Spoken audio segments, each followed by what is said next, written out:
Assalamualaikum warahmatullahi wabarakatuh. Alhamdulillahirrabbilalamin. Amma ba'du.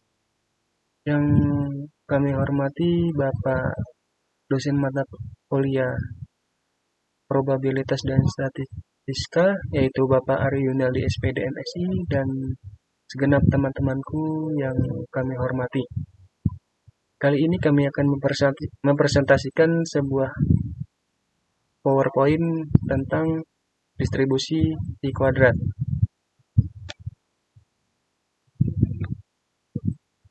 Distribusi diperkenalkan oleh Karl Pearson menjadi salah satu uji non-parametrik yang paling sederhana dan paling banyak digunakan.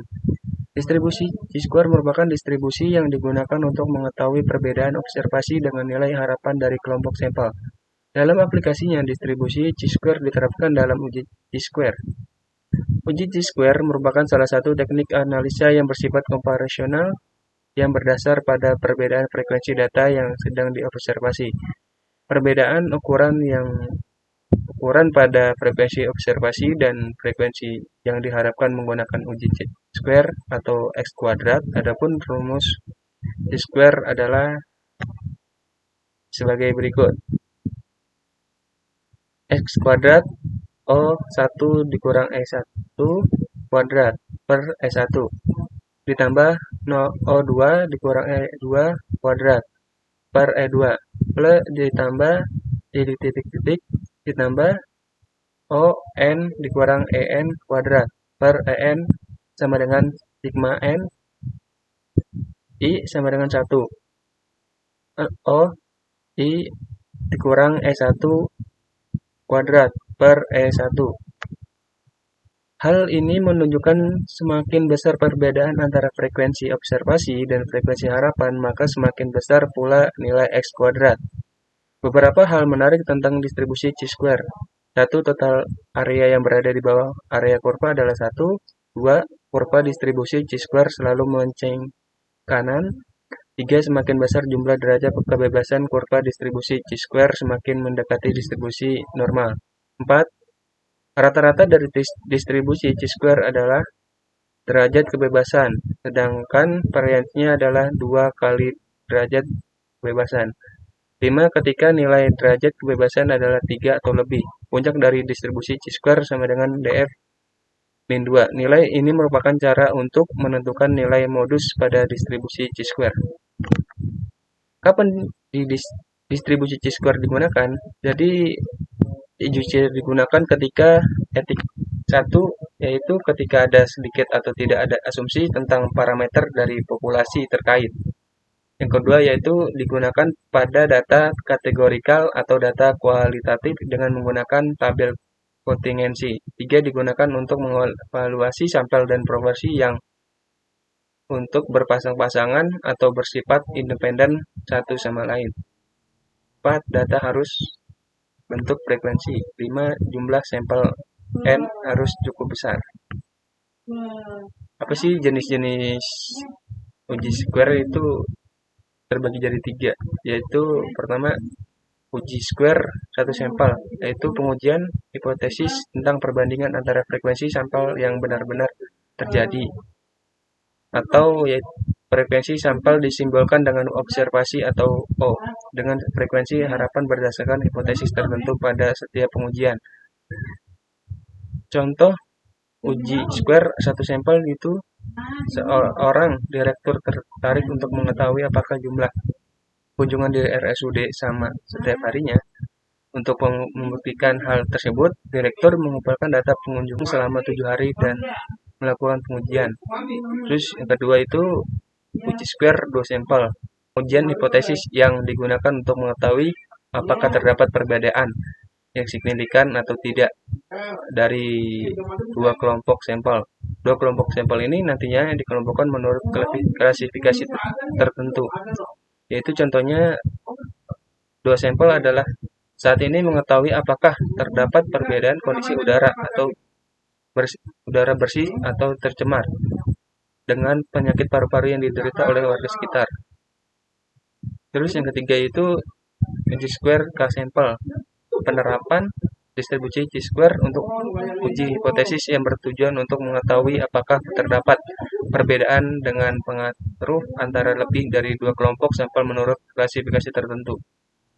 Contohnya yaitu pas sampel seseorang ingin menguji efek samping penggunaan saus sambal terhadap kondisi lambung. Efek penggunaan saus sambal ini dibagi jadi 4 kelompok, yaitu tidak ada efek, pusing, perih, dan muntah. Kelompok umur ini nantinya dibagi atas 5-9 tahun, 10-14 tahun, 15-19 tahun, dan 20-24 tahun. Tujuan penggunaan uji chi-square. Uji chi-square digunakan pada 3 tujuan, yaitu 1. Untuk melakukan pengujian apakah frekuensi yang diamati berbeda secara signifikan dengan frekuensi teoritis. Sebagai contoh, kita memiliki sejumlah sampel tertentu berupa kejadian X1, X2, X3, dan Xn yang terjadi dengan frekuensi F1, F2, F3, dan Fn yang disebut frekuensi observasi dan berdasarkan probabilitas kejadian-kejadian, maka diharapkan frekuensi E1, E2, E3, dan N yang disebut dengan frekuensi teoritis atau harapan. Dalam hal ini maka dapat dilihat bahwa kejadian X1, X2, X3, dan Xn, frekuensi observasi F1, F2, F3, dan Fn, frekuensi harapan E1, E2, E3, dan N. Next. Maka adapun langkah pengujian chi-square-nya adalah sebagai berikut. Merumuskan hipotesis, menetapkan taraf signifikasi dan derajat bebas dengan ketentuan dk sama dengan k kurang 1, jika frekuensi yang diharapkan dapat dihitung tanpa harus menduga parameter populasi dengan statistik sampel. dk sama dengan k kurang 1 kurang m, jika frekuensi yang diharapkan dapat dihitung hanya dengan menduga parameter populasi sebanyak m dengan taksiran statistik sampel. Menentukan daerah kritis. H0 diterima ketika nilai X pangkat 2 kurang dari X table. H0 ditolak ketika nilai X pangkat 2 lebih dari X table. Menentukan statistik uji. Contohnya sebagai berikut. X pangkat 2 sama dengan dalam kurung 0, 1 kurang E1 tutup kurung pangkat 2 plus dalam kurung 0, 2 kurang E2 tutup kurung pangkat 2 tambah titik tambah dalam kurung 0, 11 kurang E0 N kurang EN tutup kurung 2 pangkat 2 sama dengan sigma N I sama dengan 1 dalam kurung 0 I kurang EI tutup kurung pangkat 2. Menentukan statistik uji. 2. Untuk melakukan pengujian dengan distribusi sampel. Uji ini bertujuan untuk mengetahui sejauh mana tingkat kesesuaian antara distribusi sampel dengan distribusi populasi yang akrab dikenal uji kesesuaian, atau dalam kurung uji goodness of fit, tutup kurung. Adapun langkah-langkah yang dilakukan dalam pengujian ini adalah membuat distribusi frekuensinya, menghitung nilai rata-rata dalam kurung mean, tutup kurung, dan standar deviasi dengan menggunakan data berkelompok. Menentukan nilai Z setiap kelas dengan rumus Z sama dengan dalam kurung X kurang U tutup kurung atau 0. Menentukan nilai harapan dengan mengalihkan nilai probabilitas dengan jumlah data. Menentukan apakah distribusi bersifat normal atau dengan uji chi-square. Next. 3. Untuk melakukan pengujian independensi. Pengujian ini dilakukan untuk menguji ada tidaknya hubungan antara kedua faktor yang bersifat independen. Sebagai contoh, ingin melihat apakah terdapat hubungan antara motivasi belajar siswa SMA dengan kondisi belajarnya. Apabila tidak terdapat hubungan antara kedua faktor tersebut, maka kedua faktor itu saling bebas atau independen. Next. Contoh penggunaan distribusi chi-square. Sebuah rubik memiliki 6 warna, yaitu merah, biru, kuning, hijau, putih, dan hitam. Rubik ini dilemparkan sebanyak 240 kali.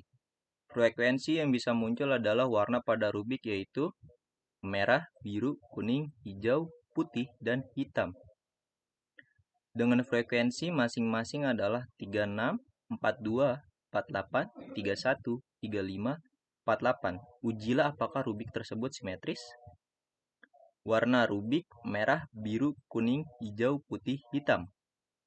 Observasi 36, warna merah, biru 42, kuning 48, hijau 31, putih 35, dan yang terakhir hitam 48. Ekspektasi warna merah 40, biru warnanya 40, kuning warnanya 40, hijau warnanya 40, putih warnanya 40, dan yang terakhir hitam adalah warna 40. Oke, next.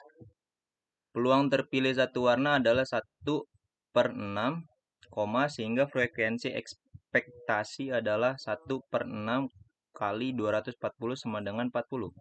1. Merumuskan hipotesis H0 P1 sama dengan P2 sama dengan P3 sama dengan P4 sama dengan P5 sama dengan P6 dalam kurung tidak ada perbedaan frekuensi munculnya semua warna tutup kurung.